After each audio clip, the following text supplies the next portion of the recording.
So I want you to picture something with me for a second. Picture a rented hotel ballroom, Oh, no. right?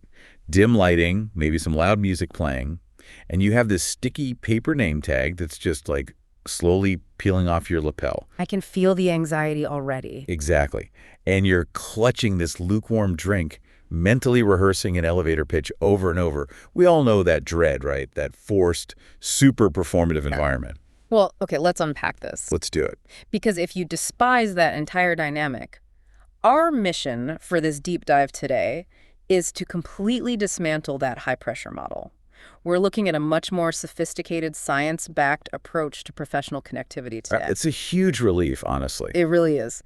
Our source for today is a fascinating article called The Low-Pressure Guide to Natural Professional Networking, and it was published by Brandnook, which is a co-working and private office provider out in Indianapolis.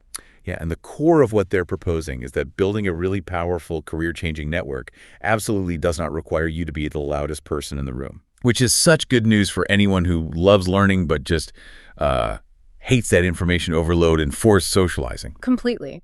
And it forces us to immediately separate the traditional method of networking from the actual, underlying value of having a professional network, because they aren't the same thing. Right, right. Many professionals, especially those who prefer deep, focused work, they develop this sort of defense mechanism. Like they go to one bad mixer and just swear off the whole concept. Exactly. They experience all the friction of a crowded mixer, decide the method is completely flawed, and then they erroneously conclude that networking itself is just a superficial waste of time. So they adopt this mindset that, well, my work will just speak for itself. Man, that is a really dangerous assumption to make in the modern economy, though. I mean, the Brandnook article points to a Zippia analysis that really quantifies the risk there. Oh, the 85% statistic? Yes. Roughly 85% of jobs are filled through personal and professional connections. 85%. It's staggering. It really is.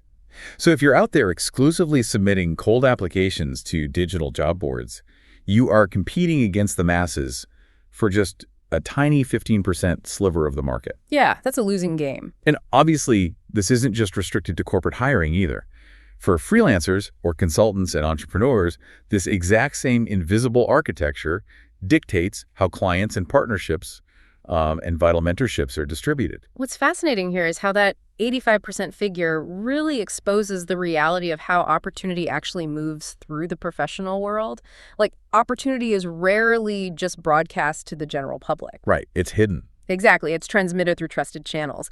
And the disconnect happens because professionals recognize the statistical reality. They feel the panic of all these potential missed opportunities, and then they try to brute force the process. Wait, going to the terrible hotel ballroom mixers. Right. They treat networking like a high-volume numbers game at those awkward events. It feels like a weird attempt to hack human sociology or something. You're running around a room treating human interactions like a transaction, just prioritizing meaningless volume over actual tangible value. It's like trying to collect trading cards instead of making friends. That's a great analogy. But let me play devil's advocate for a second. If 85% of opportunities are locked behind personal connections, but we absolutely despise those traditional mixer events, are we just doomed? Like, why does that specific environment fail the test of human psychology so consistently? Well, it fails because it relies entirely on the myth of the single encounter. The single encounter. Okay, tell me more about that. Think about strong connections, the kind where someone is actually willing to risk their own professional reputation to refer you to a client or, recommend you for a role. Yeah, the high-stakes stuff. Right. Those relationships never form in a vacuum. Trust requires a foundation of repeated interactions, shared context, and growing familiarity. A forced 5-minute conversation over a tiny plate of cheese simply lacks the structural integrity to support professional trust. Okay, here's where it gets really interesting, because I think this is actually great news for the listener. What you're saying is that trying to build a network at a single conference is basically like asking a 5-minute blind speed date to yield the trust of a decade-long partnership. That's exactly it. It completely ignores the entire concept of relational bandwidth.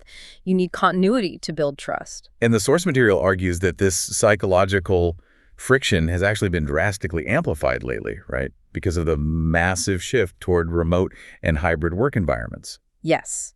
If we connect this to the bigger picture, the architecture of the modern workplace has inadvertently created a huge vacuum for organic connection. Because we aren't in the office as much. Right. Historically, physical offices provided a natural drip feed of familiarity. You shared a kitchen, you passed in the hallway, you had those low-stakes conversations before a meeting officially started. There was no pressure to perform. It just happened. Exactly. But now, with a large portion of the workforce operating in physical isolation from their homes, people are acutely aware that they're losing visibility. So in a panic, they over-index on these ineffective one-time events. They expect instant results because they no longer have the luxury of time and, passive exposure. Precisely. And that fundamentally alters the expectation. The anxiety of networking comes entirely from the unnatural expectation of instant ROI on a single conversation. Wow, so if we remove the expectation of instant results, the pressure basically just evaporates. The focus shifts from performing a personality to simply establishing visibility and consistency over time. And that shift in focus completely changes your strategic objective. If the goal is no longer to secure a deep, immediate alliance from one encounter, we have to look at the data regarding what kind of connections actually drive that 85% of career opportunities. And the sociological data on this is incredibly counterintuitive, isn't it? It really is. This is where we get into the weak tie revelation, which I think is arguably the most critical insight from the Brandnook piece. They cite this massive, sweeping study from the Harvard Business Review. Oh yeah, the LinkedIn study. Yeah. They analyzed data from over 20 million LinkedIn users. 20 million. That is not just some extrapolation from a tiny focus group. No, not at all. That is a direct observation of the entire global professional ecosystem at scale. It's one of the most robust data sets ever applied to network theory, honestly. And the finding confirmed a sociological concept that totally upends standard networking logic. Let's hear it. The data showed that weak ties, meaning acquaintances, former colleagues you occasionally interact with, maybe familiar faces in your industry, those people are statistically far more effective at delivering new job opportunities than your close friends or your immediate direct coworkers. Okay, wait. Let me process the mechanics of that for the listener. Because on the surface, that seems totally backward. It does sound wrong at first. Yeah. If I'm hiring for a high-stakes position, or if I need a critical referral, I want someone who has been heavily vetted by a close, trusted friend. I wouldn't intuitively rely on a loose acquaintance. So why wouldn't my strongest relationships be the primary engine for my career growth? It all comes down to how information clusters within social networks. So think of your close friends and immediate coworkers as a tightly bound node. Okay. You all inhabit the exact same informational bubble. You interact with the same people, you consume the same industry news, and you're exposed to the exact same unposted job opportunities. Oh, I see. So your strong ties offer a very high degree of trust, yes, but they offer severe information redundancy. They rarely know anything that you don't already know.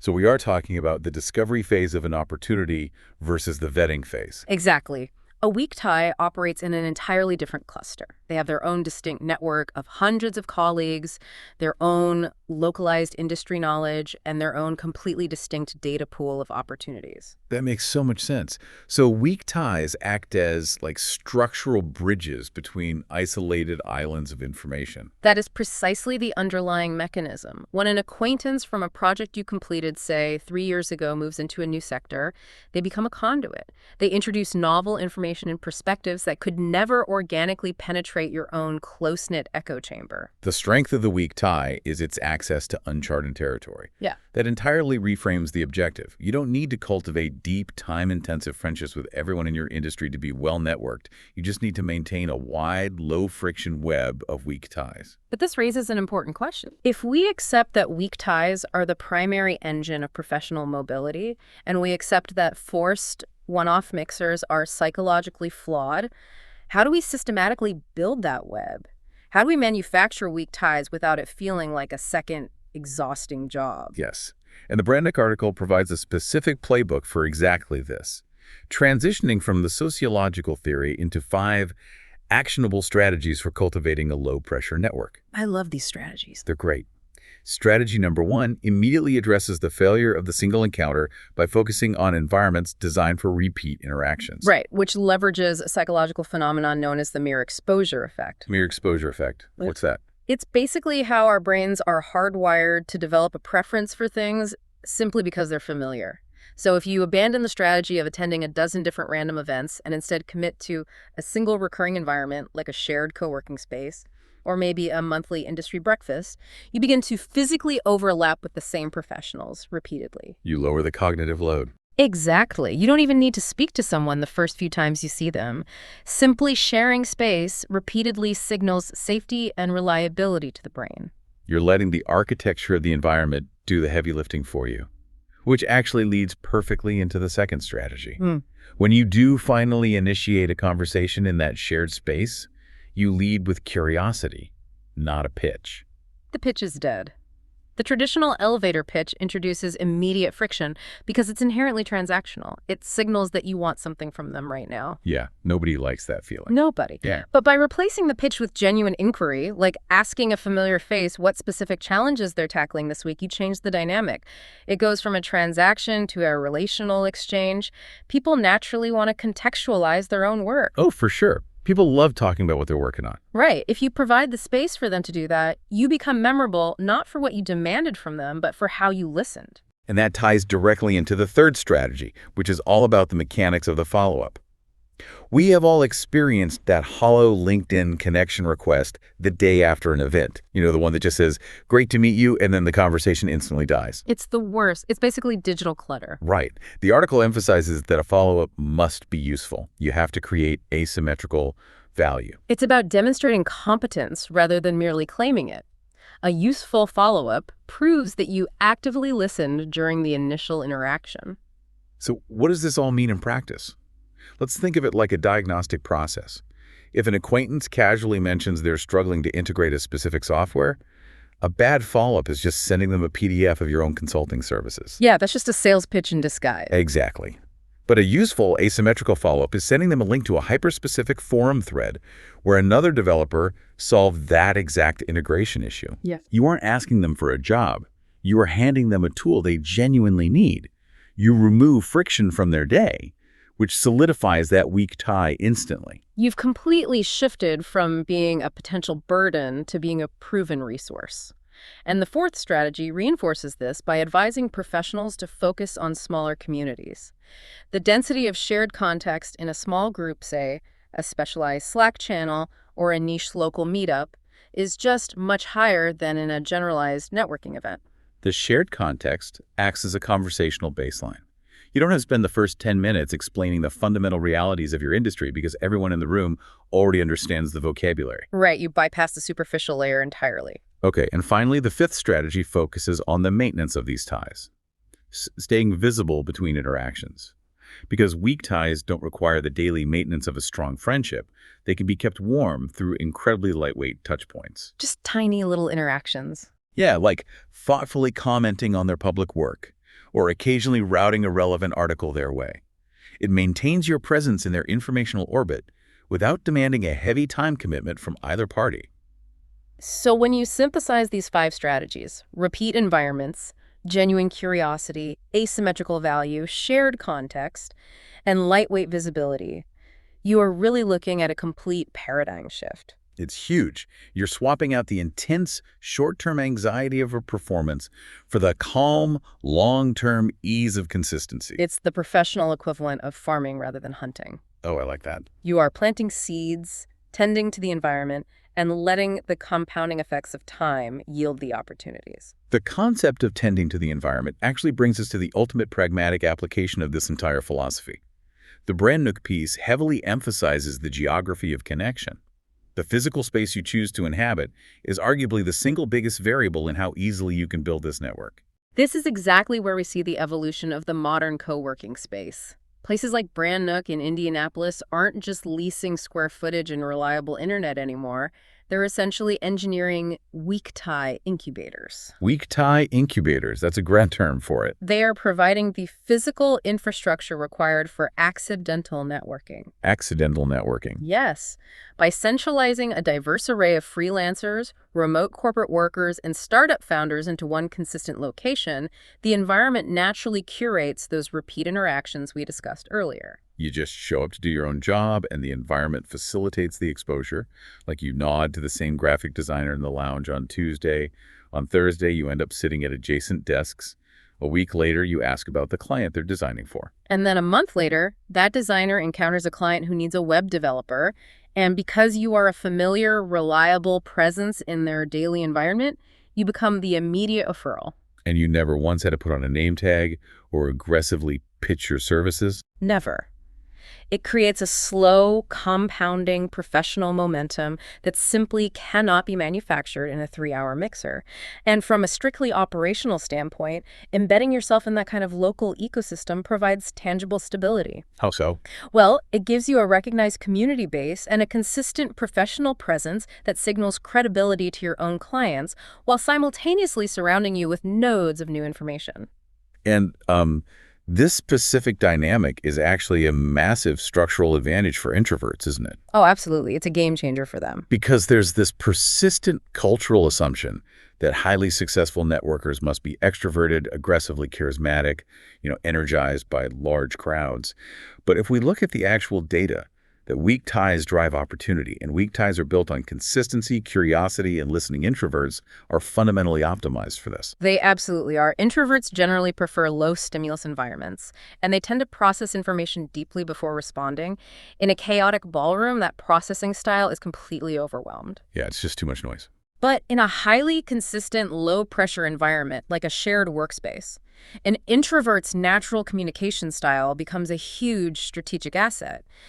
They don't expend energy broadcasting their achievements to the room. They listen intently, they ask highly specific questions, and they excel at building trust in one-on-one repeated interactions. They are naturally inclined to produce high-signal, low-noise communication.